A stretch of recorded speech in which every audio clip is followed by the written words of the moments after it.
Shalom Ubracha, nous poursuivons avec la 5e Mishnah du 4e Pérek. Nous avons vu dans les premières Mishnayot que lorsque nous avons des vignes, on ne pourra pas semer du blé à côté, c'est Kila et Akerem. On ne pourra pas semer non plus de légumes. Il faudra les éloigner. De combien? Nous avons vu que tout dépend. Si c'est une vigne, Gefen Yechidi, une vigne unique, seule, à ce moment-là, 6 tfachim de chaque côté, une ama, et on pourra semer.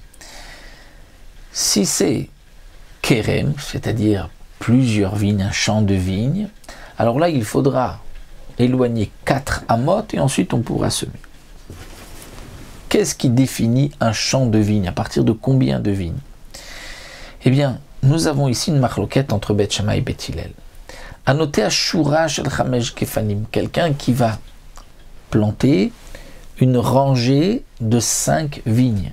Beth Shammai Omrim Kerem. Beth Shammai disent, ceci est considéré comme Kerem, comme une vigne, et donc il faut, pour pouvoir semer à côté, s'éloigner de 4 amot tout autour.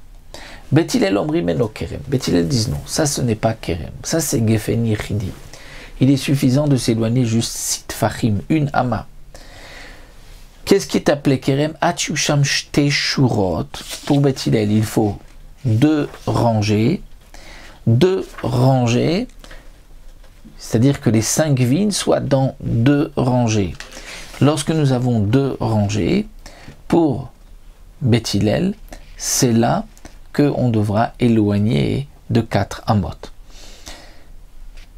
Comment va-t-on placer les 5 vignes dans ces 2 rangées? Ça, nous le verrons, Bezrat Hashem, dans la prochaine Mishnah.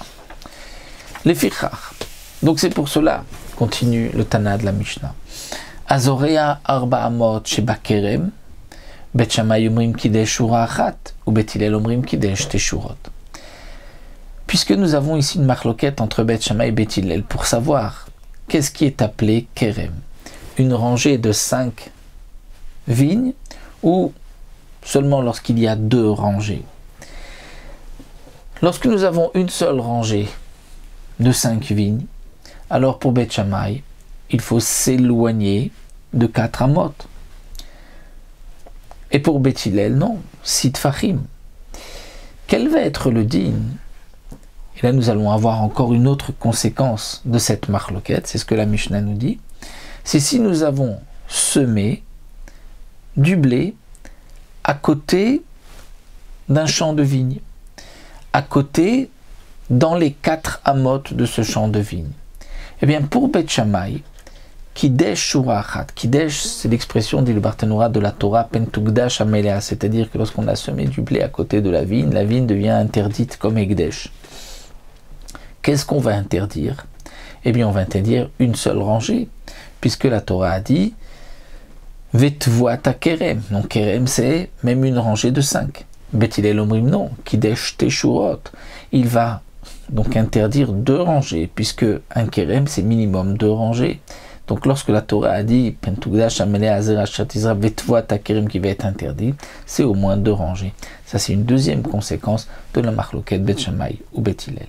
Est-ce que, lorsqu'on a semé dans les 4 amot d'un champ de vigne, est-ce que on va interdire une seule rangée ou est-ce que on va interdire 2 rangées? Donc là aussi, on aura marloquette Beth Shammai et Beth Hillel.